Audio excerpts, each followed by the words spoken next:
friends, I'm Rose. Welcome back to Vintage Yarn Cottage. Do you ever feel like the world is moving just a little too fast? Between the screens, the noise, and the busyness of modern life, I've noticed a beautiful shift happening in our homes lately. People are rediscovering the magic of the reading corner.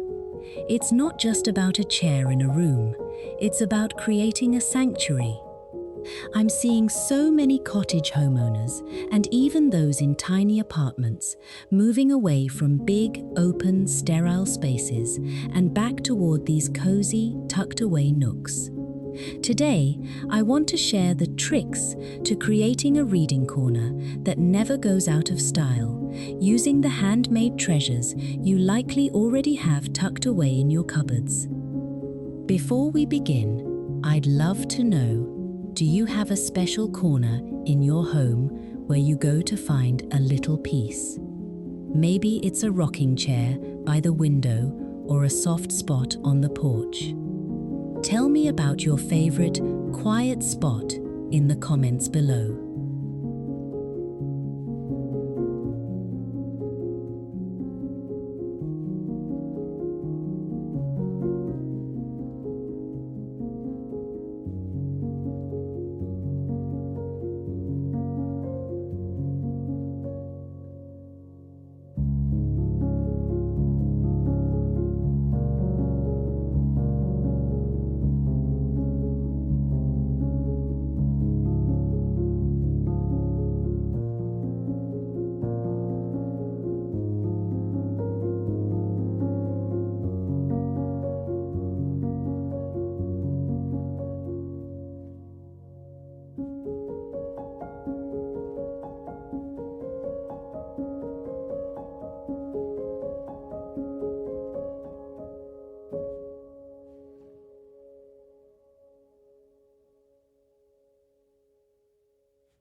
For a few decades, home improvement trends pushed us toward open concept living. We tore down walls and made everything one big, loud room. But lately, there's a real return to what I call the soul of the home. Those small, purposeful corners that feel like a hug. Why is the reading corner coming back so strongly? I think it's because we've realized that a house needs more than just furniture. It needs personality and a place for rest. In a small cottage or a tiny home, a reading corner is a brilliant way to add interior design value without a major renovation.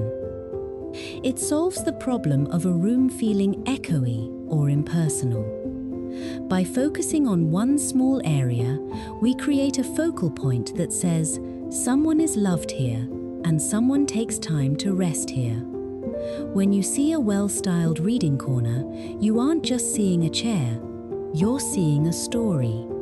Whether it's an old wingback chair you found at an estate sale or a simple wooden rocker passed down from your mother, the trick is in how we layer it to make it feel timeless rather than trendy.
This is where the real magic happens, and for those of us who love the vintage yarn cottage look, this is our favorite part.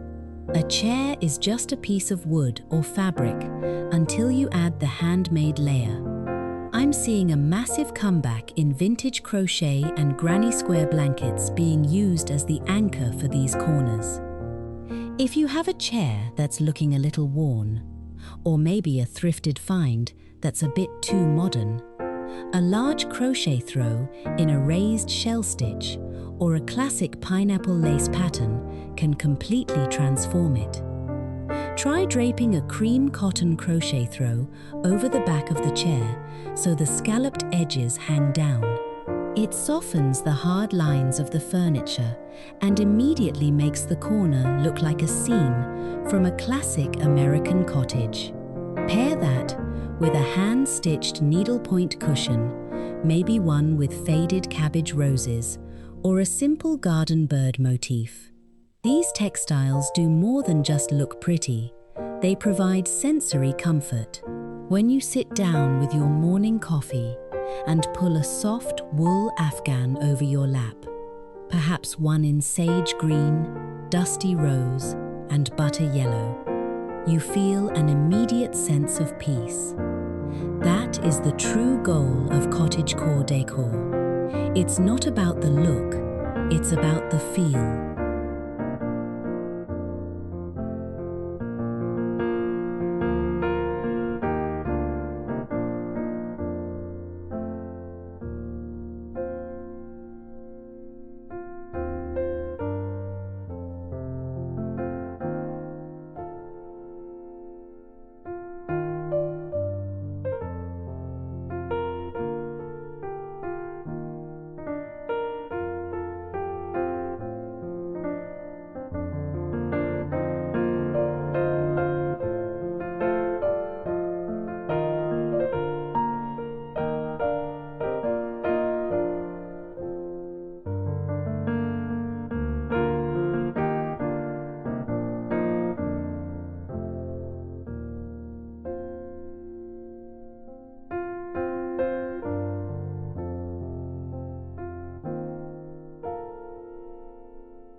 A common mistake in small space decorating is making a corner look beautiful but making it impossible to use.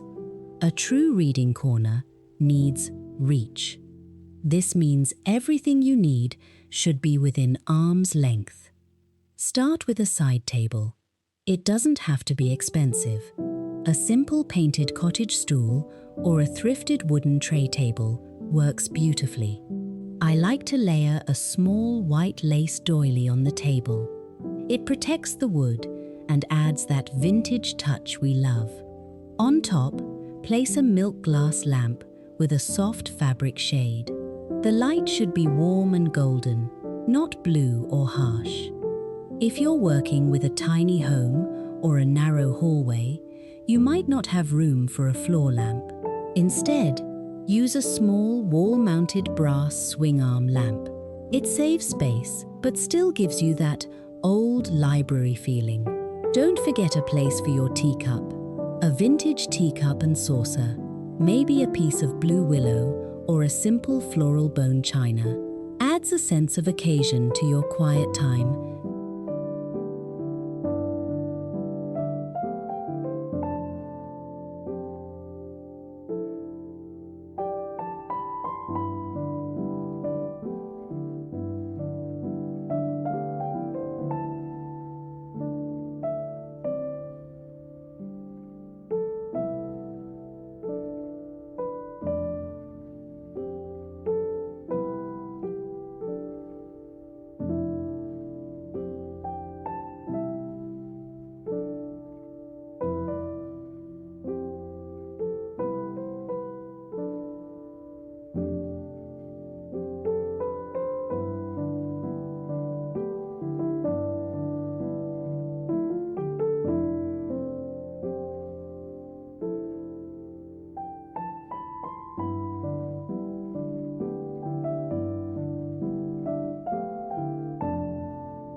One of my favorite things about this decorating trick is that it doesn't have to stay in the living room. We can bring this cottage style into the most unexpected places.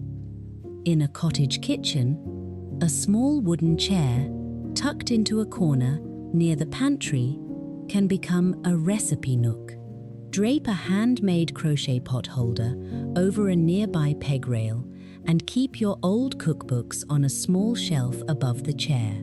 It's the perfect place to sit while the bread is in the oven. In a guest bedroom, a reading corner makes your visitors feel so much more welcome. A simple wicker basket filled with folded quilts and a few classic novels next to the bed tells your guests that they have permission to slow down. Even a porch can host a reading corner.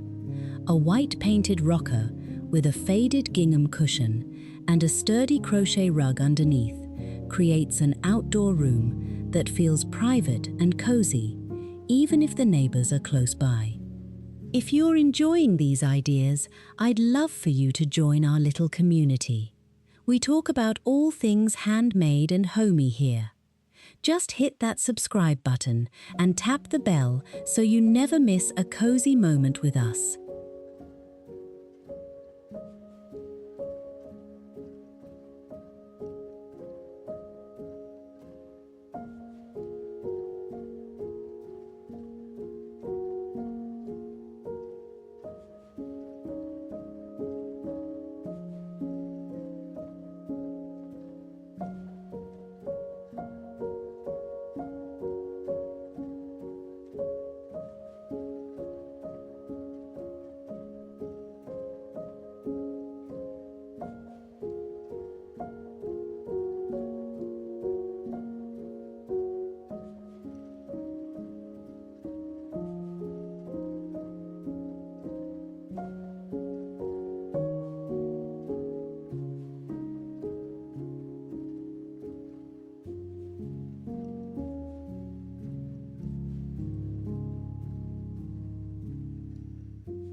quick word on styling mistakes. Because we love thrifted home decor and family heirlooms, it's easy for a corner to become a bit cluttered. The secret to the Vintage Yarn Cottage style is that it's collected, not crowded. To keep your reading corner feeling peaceful, 1. Choose one hero textile. If you have a very colorful granny square blanket, keep your pillow simple. If your blanket is a solid ivory lace, you can go a bit bolder with a patchwork quilt or embroidered cushion. 2. Use height. Use a small stack of old books to give your lamp or your vase of fresh peonies a bit of height. This creates a visual triangle that is very pleasing to the eye. 3. Rotate with the seasons. In the summer, use light cotton crochet and fresh garden flowers like hydrangeas. In the winter, bring out the heavy wool throws and a glowing candle in a mason jar.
Creating a reading corner is a small act of love for yourself and your home. It's a reminder that our houses are meant to be lived in, not just looked at.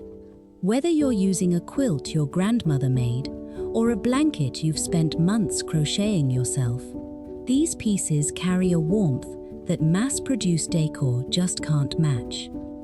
Thank you so much for spending this time with me today.